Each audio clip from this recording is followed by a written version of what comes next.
अस्सलाम वालेकुम and welcome back again. कैसे हैं आप सब लोग? उम्मीद है कि सब खैरियत से होंगे और ठीक ठाक होंगे। तो जी आज मैंने बनाने थे जी स्प्रिंग रोल और समोसे बनाने थे। इसके अलावा जो गिलाफ कबाब है ना, उनको आज ही के दिन मैंने शेप दे के रखा था, बट क्लिप मैंने जो है वो पहले अटैच कर दिया है ताकि आपको जो है पूरा गिलाफ कबाब का जो एक रेसिपी है वो एक जगह इंटैक्ट फॉर्म में मिले। ठीक है जी। तो यहाँ सबसे पहले अगेन मैं वही काम कर रही हूँ। सबसे पहले मैं अपनी वेजिटेबल्स को वॉश कर रही हूँ, फिर उनको पील कर रही हूँ और फिर मैं उनकी कटिंग स्टार्ट कर दूँगी। जब ये काम आपका हो जाता है ना, तो 50% काम जो होता है वो डन हो जाता है, मैसी काम सारा सिमट जाता है, फिर सिर्फ कुकिंग रह जाती है और वो ईजी लगती है आपको अगर ये वाली चीज़ें आपकी हो गई हों। यहाँ पर जी मैंने स्प्रिंग अनियंस को कट कर लिया। ग्रीन पार्ट को मैं सेपरेट रखती हूँ और जिसका वाइट पार्ट होता है ना वो सेपरेट होता है, क्योंकि सेपरेटली वो चीज़ों में डाला जाता है। और यहाँ पर आपने देखा पहले मैंने कैबेज की स्टेम रिमूव किया। अगर आप कैबेज की स्टेम रिमूव कर लेते हैं ना, तो फिर बाकी जो लीफी एरिया होते हैं वो सॉफ्ट होते हैं, और इस तरह से भी अगर जो हार्ड पोर्शन आता है वो भी आपने लीफ का निकाल लेना होता है। तो इससे जो होती है ना कैबेज बहुत ही मज़े की लगती है, आप जिसमें भी कैबेज को ऐड करते हैं। उसके बाद यहाँ पर मैं बेल पेपर्स को कट करी। मैंने रैंडमली चॉप करना था, आप चाहें तो चॉपर में भी कर सकते हैं, बट चॉपर में बाजू का ऐसे होता है बहुत ही फाइनली वो चॉप हो जाते हैं और हमें वैसा चॉप्ड कैप्सिकम नहीं चाहिए होता है। इसलिए अब इसको अगर डाइस पर चॉप करें ना तो ठीक रहता है। ये मैं जो डाइस कर रही थी बेल पेपर और जो है अनियंस, ये दोनों मैंने डाइस किए हैं गिलाफ कबाब के लिए। इसी तरह से आपने डाइस करके रखने होते हैं और गिलाफ कबाब के ऊपर आपने कोट करने होते हैं। और यहाँ पर जी अब जो मैंने बेल पेपर्स को डाइस किया वो मैंने किए हैं जी अपने स्प्रिंग रोल्स और समोसों के लिए। और यहाँ पर जी मैंने बोनलेस चिकन लिया है। मुझे बहुत छोटे छोटे पीसीस चाहिए चिकन के, इसलिए मैंने इसको इस तरह से कट किया है जी। अब कटिंग हो चुकी थी, अब आ जाती है जी कुकिंग की बारी। तो सबसे पहले मैं बनाऊँगी स्प्रिंग रोल्स और समोसों की स्टफिंग। तो यहाँ पर जी मैंने थोड़ा सा ऑलिव ऑयल डाला है और उसके अंदर मैंने गार्लिक पेस्ट डाली है 1.5 टीस्पून, और उसके अंदर मैंने एक बड़े साइज़ का जो प्याज है उसको रफली चॉप करके डाल दिया, और थोड़ा सा जो स्प्रिंग अनियंस का वाइट वाला पार्ट है वो डाला है, और ग्रीन चिलीज़ डाली है। और यहाँ पर मुझे ऑयल कम लग रहा था तो मैं थोड़ा सा और ऑलिव ऑयल इसके अंदर ऐड करूँगी। और इसके बाद आपने इसको तकरीबन 30 सेकंड्स के लिए सौते कर लेना है, और इसके बाद आपने अपने जो है चिकन आपने डाइस किया था वो इसके अंदर डाल देना है, और इसको इतना कुक करना है कि इसका जो है वो कलर चेंज हो जाए। तो वहाँ पर साइड पर गिलाफ कबाब मैं एक बना के ज़िशान को ट्राई करा रही हूँ कि नमक मिर्च ठीक है, क्योंकि इसके बाद मैंने इनको शेप देकर फ्रीज़र में रखना था। और यहाँ पर मैंने क्योंकि शेप देनी थी तो मैं एक पहले कुक करके ज़िशान को ट्राई करा रही थी कि अगर कोई नमक मिर्च इसमें बराबर ना हो तो मैं उसको सेट कर सकूँ, बट बिल्कुल परफेक्टली जो है इसमें नमक मिर्च परफेक्ट थी, कोई भी चीज़ ज़्यादा ना थी ना ही कम थी। और इसको जब आपने कुक करना है आपने इसको शैलो फ्राई करना है और इसकी साइड्स आपने बदलते रहना है, जैसे कि मैंने बदली थी। अब दूसरी तरफ मैं बना रही हूँ कीमा। मैंने थोड़ा सा ऑयल ले लिया, उस पर मैंने एक छोटे साइज़ का प्याज डाला है, 1 टीस्पून मैंने इसके अंदर जिंजर और गार्लिक पेस्ट डाली है जी। और उसके बाद मैं इसके अंदर ऐड करूँगी ग्रीन चिलीज़। मैंने इसके अंदर ऐड कर दिए 2 से 3 रफली चॉप करके मैंने ग्रीन चिलीज़ ऐड किए हैं। फिर इनको मैंने सौते कर लिया। जैसे ही वो सौते हो गए इसके अंदर जी मैंने डाल दिया ज़ीरा डाल दिया है। फिर मैंने इसके अंदर डाला है जी 4-5 लौंग डाले हैं, 4-5 काली मिर्च डाली है, थोड़ी सी सिनेमन स्टिक डाली है, और इन सबको भी मैंने जो है वो सौते कर लिया और अच्छे से मैं इनको फ्राई कर रही हूँ।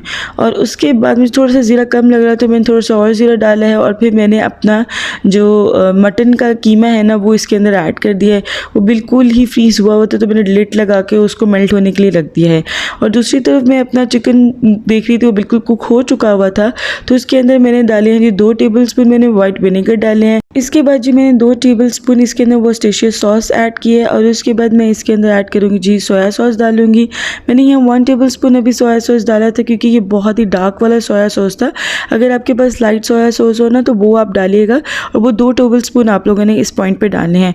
और यहाँ पर मैंने तकरीबन 2 से 3 टेबलस्पून डाले थे जी चिली सॉस के, और ब्लैक पेपर डाल रही हूँ और जी सॉल्ट डाली हूँ। ये दोनों चीज़ें आपने अपने हिसाब से डालनी है। और उसके बाद फिर से मैं अच्छे से स्टर कर रही हूँ और इसको कुक कर रही हूँ साथ साथ। और यहाँ पर जी मैंने चिली फ्लेक्स डाली हैं, तकरीबन 1 टेबलस्पून मैंने इसके अंदर चिली फ्लेक्स डाली हैं। और एक बहुत इंपॉर्टेंट इंग्रेडिएंट मैं भूल गई थी डालना, इसके अंदर मैंने चिकन पाउडर नहीं डाला, या चिकन क्यूब या चिकन पाउडर, अगर इन दोनों में से जो भी चीज़ है ना वो आप लाजमी इसके अंदर डालें तो बहुत ही मज़ा आता है भाई, पर मैं वो मैं डालना भूल गई थी। खैर मैंने मैंने इसके अंदर बेल पेपर्स डाल दिए हैं, कैबेज डाल दिए हैं। आपने अपने हिसाब से वेजिटेबल सेट करनी है, आपने कितनी डालनी है। और ये जो मैंने पहले ग्रेट करके रखी हुई थी कैरेट, मैंने वो डाल दिया और उसके बाद मैं इसको अच्छे से कुक कर रही हूँ। इसके अंदर मैंने 3 टेबलस्पून लेमन जूस के भी ऐड किए हैं और सॉल्ट भी मैंने इसके अंदर मज़ीद ऐड किया है। और साथ में इसके अंदर चिली सॉस भी ऐड करूँगी मज़ीद 1 टेबलस्पून, और 2 टेबलस्पून मैंने सोया सॉस और ऐड किया है इसके अंदर। और फिर मैं अच्छे से मिक्स कर रही हूँ। आपने सॉस, नमक और जो मिर्च है वो आपने ख़ुद अपने हिसाब से एडजस्ट करनी है कि आप कितनी लाइक करते हैं। ठीक है, यहाँ ये बिल्कुल डन हो चुकी थी। तो दूसरी तरफ मैं अपने कीमे की तरफ आ गई थी। कीमे की मैंने अच्छे से भुनाई कर दी है जी। जब भुनाई हो जाएगी कीमे की अच्छी तरह से, और यहाँ पर थोड़ा सा ऑयल मैंने कुछ ज़्यादा ही डाल दिया था, खैर वो डल गया था तो अब मैं क्या कर सकती थी, तो इसी में मैंने इसको कुक किया है। और दूसरी तरफ सॉस पैन में मैंने पानी रख दिया है बॉईल होने के लिए। और यहाँ पर जी मैंने टमाटर ऐड किया, बहुत छोटे साइज़ का समझ लिया टमाटर एक ऐड किया है। और फिर मैं इसके अंदर ऐड करूँगी तकरीबन 2 टेबलस्पून भरकर जी यहाँ पे रहे जी हमारे पास योगर्ट। और अब मैं इसके अंदर स्पाइसेस ऐड करूँगी। मैं डाल रही हूँ जो चिली पाउडर डाल रही हूँ 1 टीस्पून से थोड़ा सा कम है चिली पाउडर, और टर्मरिक पाउडर ½ टीस्पून ऐड कर रही हूँ। देन जी मैं ऐड करूँगी नमक ऐड कर रही हूँ।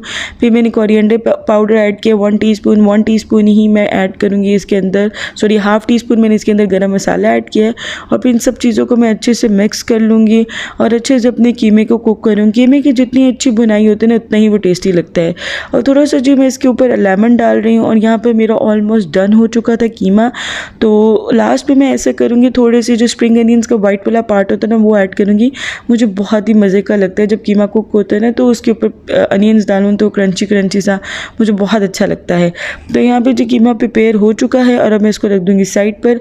और यहाँ पर जी मेरा पानी अगेन ठंडा हो चुका हुआ था, मैंने क्योंकि बॉयल हो गया था तो मैंने बंद कर दिया था इसका फ्लेम। खैर मैंने फिर से लगाया, इसको फिर से गर्म किया और इसके अंदर मैंने मैक्रोनीज़ ऐड कर दिए हैं।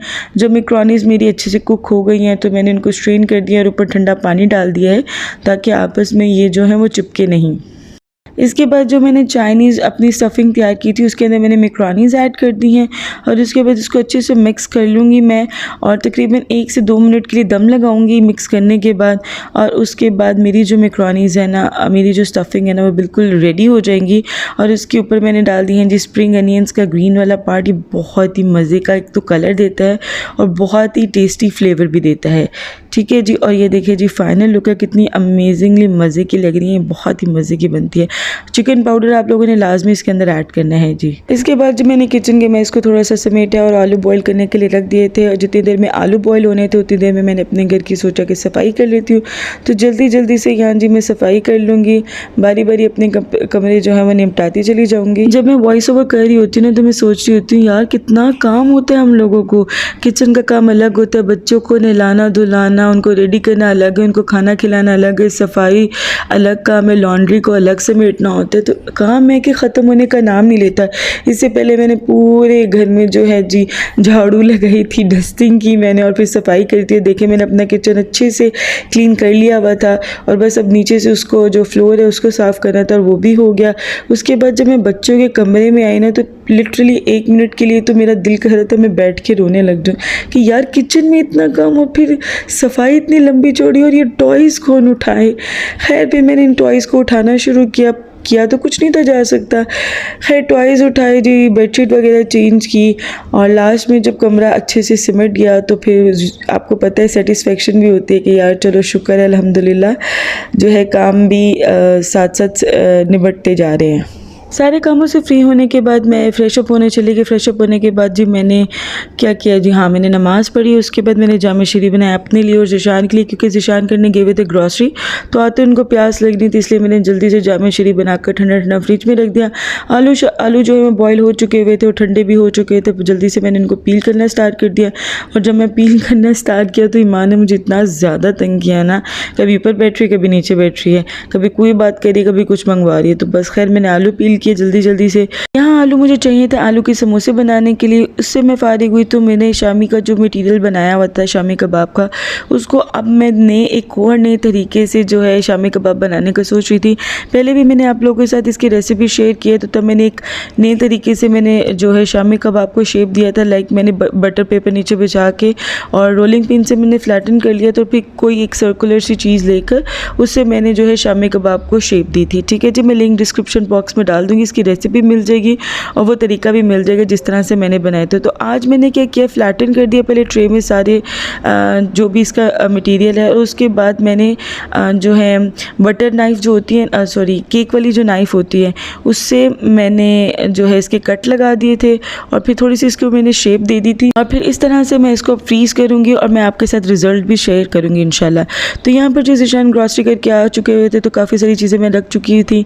तो यहाँ पर एग्स रख रही थी और जितनी देर में मैंने ग्रॉसरी रखी उतनी देर में मेरे जो शामी कबाब थे वो फ्रीज़ हो चुके हुए थे। लाइक मीडियम फ्रीज़ ही मुझे चाहिए थे, ताकि ये एक दूसरे के ऊपर चिपके नहीं जब एक दूसरे के ऊपर रखे जाए, और जब भी मैं इसको डीफ्रोस्ट करूँ तो ईज़िली डीफ्रोस्ट हो, इनकी शेप ख़राब नहीं हो। ठीक है जी, कुछ को मैंने ये शेप दे दिए थे, बाकी को जो रेगुलर शेप होती है मैंने उस शेप में शामी कबाब बनाए थे। आगे मैं इंशाल्लाह आप लोग के साथ वो भी शेयर करूँगी क्लिप। ठीक है जी, वो मैंने बना के फ्रीज़र में रख दिए थे इंडिविजुअली, उनको भी मैंने फ्रीज़ किया था और फिर मैंने उनको पैकेट के अंदर डाल के रखे थे। तो यहाँ पर जी रात काफ़ी हो चुकी हुई थी और जी मैं यहाँ पर अपना जो चीज़ भी रिमेनिंग थी उनको मैं फ्रिज में सेट कर रही थी। और ज़ीशान लेकर आए थे जी कोकोनट लेकर आए थे, तो मैंने उनसे कहा था पूरा निकलवा के लाएं, तो उन्होंने 2 हिस्सों में उनको काट के दिया। तो बाकी फिर जो ज़ीशान ने निकाला कोकोनट वो इस तरह से था। तो यहाँ पर जी मैं कैल्शियम पी रही हूँ क्योंकि मैं बिल्कुल गिरने वाली थी, इससे पहले मैं गिर जाती, तो मैंने जी पी ली कैल्शियम। मुझे एकदम से याद आया कि शामी कबाब तो फ्रीज़ हो चुके होंगे, तो उन्हें मैं जो है ज़िप-लॉक बैग में डाल आऊँ ताकि मेरा ये वाला काम जो है बिल्कुल वाइंड अप हो जाए। तो जी ये अगले दिन की वीडियो, और मैंने सोचा था कि इस बार समोसा पट्टी और रोल पट्टी मैं घर बना के ट्राई करूँगी। तो सबसे पहले तो मैं वो लिक्विड जो आजकल बहुत ज़्यादा ट्रेंड में है, तो मैंने सोचा मैं भी इसको बना के ट्राई करती हूँ, देखती हूँ सक्सेसफुल होती है कि नहीं। तो यहाँ पे मैंने 1.5 कप लिए है जी मैदा लिया है, उसके अंदर मैंने 1 टीस्पून सॉल्ट ऐड की है और 1.5 टीस्पून मैंने इसके अंदर ऑयल ऐड किया है। और फिर मैं इसके अंदर थोड़ा थोड़ा करके पानी ऐड करूँगी और इसको अच्छे से स्टर करूँगी ताकि गुठली फ्री हो जाए। सही है जी, और गुठलियाँ ख़त्म होने का नाम नहीं थी लेनी। फिर मैंने सोचा कि जी बीटर से क्यों ना बीट कर लिया जाए। फिर जी मैंने बीटर ऑन किया जी, और फिर मैंने इसको खूब अच्छे तरीके से बीट किया ताकि बिल्कुल जो लिक्विड है ना जी लम्प फ्री हो जाए। बट जब मैं स्ट्रेन करूँगी तो आप लोग खुद देखेंगे स्टिल काफ़ी सारे लम्प्स थे, बट मुझे जो कंसिस्टेंसी चाहिए थी ना वो अटेन हो गई थी। और तकरीबन इसके अंदर जो है ना 2.5 कप जो है मेरे ख्याल में पानी गया था। फिर भी आप लोग अगर ये बनाएं तो आपने इसी तरीके की कंसिस्टेंसी रखनी है जैसे मैंने आपको चम्मच पे करके दिखाया ना, कि अच्छे से चम्मच कोट हो जाए।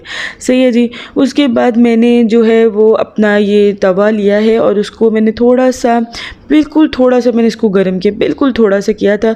और उसके बाद मैंने इसके ऊपर डो डाल दी थी और सॉरी ये लिक्विड मिक्सचर डाल दिया था। और ये देखिए जी उसने पकने में भी तो एक टाइम ले रहा था, और मे भी लोगों को एक्सपीरियंस बहुत ज़्यादा होता है, इसलिए बहुत मज़े की उनकी जो है वो स्प्रिंग रोल्स की ये पट्टियाँ तैयार हो जाती हैं। बट मेरी जो थी ना बहुत ही मॉइस्ट बनी थी, और ऑयल लगाने के बावजूद वो स्टिकी सी थी, एक दूसरे के साथ चिपक रही थी। और जब पकड़ रही थी ना मैं, तो वो इतनी मॉइस्ट थी कि वो हाथ में टूट रही थी मेरे। सो मेरे लिए तो ये बहुत ही बिग फेलियर था। इतनी मेहनत लगी, इतना टाइम लगा, मैं आपको बता नहीं सकती। मैं खड़े हो के थक गई थी। मैं इंशाल्लाह फिर इसको एक बार ट्राई करूँगी, और अगर मैं सक्सेसफुल हुई तो ज़रूर मैं इसके रिज़ल्ट्स आप लोग के साथ शेयर करूँगी। बट फ़िलहाल तो ये मेरे लिए एक बिग नो थी। तो यहाँ जो मैं बिल्कुल रवायती तरीके से स्प्रिंग रोल्स और समोसा पट्टी बना रही हूँ। 4 कप मैंने मैदा लिया है, 2 टेबलस्पून मैंने इसके अंदर ऑयल ऐड किया है, 2 टीस्पून मैंने सॉल्ट ऐड किया है, और थोड़ा थोड़ा करके मैं पानी ऐड कर रही हूँ क्योंकि हमें दरमियानी हार्ड किस्म की डो चाहिए। और आपने इस डो को तकरीबन 10 मिनट नीड करना होता है, इसलिए मैं इसको डो मेकर में बना रही हूँ। और इसको अच्छे से मैं, ताकि ये नीड हो जाए और जो हमें कंसिस्टेंसी चाहिए अपनी डो की वो हमें मिल जाए। ठीक है जी। उसके बाद मेरी डो प्रिपेयर हो गई थी, तो मैंने इसको 15 मिनट के लिए रेस्ट पे रख दिया था, और रेस्ट के बाद मैं इसके छोटे छोटे पेड़े बना रही हूँ। आपने थोड़ा थोड़ा बेल कर साइड पर रखती चले जाना है, और हम तकरीबन 5 से 6 जो रोटी होगी ना उनको स्टैक ऑन करके फिर अगेन इनको बेलेंगे। ठीक है जी। यहाँ पर जो मैं बेल कर साइड पर रखती चली जा रही हूँ। फिर आपने एक रोटी उठानी है और उसके ऊपर ऑयल लगाना है, अच्छे से ग्रीस करना है आपने, और उसके बाद आपने सूखा आटा ऊपर डालना है और अगेन उसके ऊपर दूसरी रोटी रखनी है, और इसी तरीके से आपने करते चले जाना है। आपने 5 या 6 रोटी से ज़्यादा आपने स्टैक ऑन नहीं करना है। इससे ज़्यादा अगर करेंगे ना तो आपका सारा काम ख़राब हो जाएगा। ठीक है जी। उसके बाद मैंने इसको ठीक ठाक फ्लैटन किया है। फ्लैटन करने के बाद 30 सेकंड ईच आपने बोथ साइड्स पे पकाना है। और जब आप पका रहे होंगे ना तो आपको पता चल जाएगा, आपकी जब लेयर सेपरेट होने लग जाएगी ना, खुद ही से रोटी जो है वो सेपरेट होने लग जाएगी, तो इसका मतलब ये है कि जी अच्छे से कुक होगी। अब देखें कितनी ईजिली मैं दोनों जो रोल पट्टी है इसको उतारी चली जा रही हूँ, और ये कितनी पतली हैं कि मेरी फिंगर्स भी नीचे से नज़र आ रही थी। जब लेयर्स खुद ब खुद सेपरेट होते जाते हैं ना तो इतना ये सेटिस्फाइंग मोमेंट होता है ना, बहुत ही मज़ा आता है। और इस पट्टी की बात ही और होती है, ये जो आप घर पे बनाते हो ना इसका जायका ही और होता है, और ऑब्वियसली फ़्रेश होती है और हाइजीन वे से बनी हुई होती है, तो और ही मज़ा जो है आपका दुबाला हो जाता है। तो ज़रूर ये बनाइएगा। और ये देखिए मैं फ़ोल्ड करके रख रही हूँ, इससे कुछ भी नहीं हो रहा, ब्रेक भी नहीं हो रही है, और ठीक ठाक ये फ्लेक्सिबल है। ठीक है जी। और उसके बाद आपने जो आपको साइज़ रिक्वायर्ड है उस हिसाब से आप अपनी जो रोल पट्टी है या समोसा पट्टी है आप उसको कट कर सकते हैं। और ये जो साइड पर आपकी जो पट्टी कट के बच रही है ना, ये वेस्ट नहीं होगी, आप इसको पापड़ी के तौर पर भी यूज़ कर सकते हैं। और देखिए कितनी मज़े से लेयर सेपरेट हो रही हैं। ठीक है जी। यहाँ पर मैं अब समोसे पट्टी बना रही हूँ, तो ये देखें जी लेयर्स चेक करें आप। और यहाँ पर अब मैं बना रही हूँ जो मिक्सचर बना रही हूँ, तो यहाँ पे जो मैंने फ्रीज़ किया हुआ था पल्प इमली का वो डाला है, और इसके बाद मैं इसके अंदर सॉल्ट ऐड कर रही हूँ। ये मैं आलू की समोसे के लिए स्टफिंग तैयार कर रही हूँ। ठीक है जी। और फिर मैंने इसके अंदर कोरिएंडर पाउडर डाला है जी 1 टेबल स्पून, फिर मैंने 1 table spoon cumin seed powder डाला है, 1.5 टेबल स्पून मैंने इसके अंदर चाट मसाला डाला है जी, 1 टेबल स्पून मैंने इसके अंदर चिली फ्लेक्स डाली हैं, और जी ये चाट मसाला मैंने इसके अंदर ऐड किया है। और उसके बाद जी मैं ऐड करूँगी इसके अंदर चिली पाउडर ऐड करूँगी तकरीबन 1 टीस्पून, और हाफ़ टी स्पून मैंने टर्मरिक पाउडर डाला है, और फिर मैंने चॉप जो है चिलीज़ इसके अंदर ऐड की हैं। और इसके बाद मैं इस मिक्सचर को अच्छे से मिक्स कर लूँगी। यहाँ पर जी मैं थोड़े से आलू सेपरेट कर रही हूँ बगैर मसाले के, शायद कि ईमान खा ले, बट ईमान ने नहीं खाए समोसे। खैर यहाँ पर जी मैंने समोसों को जो है वो फ्रीज़ करने के लिए रख दिया था फ्रीज़र में, और जो कुछ समोसे मैंने बनाए थे उनको मैं फ्राई कर रही हूँ ताकि हम लोग भी इंजॉय कर सकें। तो यहाँ पर जी मैं बस उनको फ्राई कर रही हूँ, फिर मैं आपको इनकी फ़ाइनल लुक दिखाती हूँ। बहुत ही क्रिस्पी, बहुत ही ज़्यादा मज़े के बने थे दोनों स्टफिंग वाले, आलू की स्टफिंग वाले भी, और जो चाइनीज़ मैंने स्प्रिंग रोल्स और समोसे बनाए दोनों ही बहुत ही मज़े की इनकी जो है वो स्टफिंग बनी थी। बहुत ही लजीज समोसे बने थे, क्रिस्पी बने थे। रायता, पुदीने की चटनी और 2 तरह के केचप के साथ हम लोगों ने समोसे और रोल इंजॉय किए। बहुत ही मज़ा आया था, बहुत ही ज़्यादा ये टेस्टी बने। उसके बाद जो मैंने इनको इंडिविजुअली फ्रीज़ होने के लिए रखा था, ये फ्रीज़ हो चुके हुए थे, और उसके बाद इन्हें मैं जिप लॉक बैग्स में डालकर रैप अप कर रही हूँ। और ये भी 2 घंटे पहले का क्लिप है जी। और जी आपको इंशाल्लाह ये सुबह वीडियो मिलेगी इंशाल्लाह। इस वीडियो को लाजमी लाइक करें, मेरे चैनल को सब्सक्राइब करें, और मेरे फ्रीज़र का हाल चेक करें। माशाल्लाह ये पूरा का पूरा भर चुका है। मिलते हैं आपसे अगली वीडियो में, तब तक के लिए अल्लाह हाफिज़, और अपनी दुआओं में मुझे लाजमी याद रखिएगा।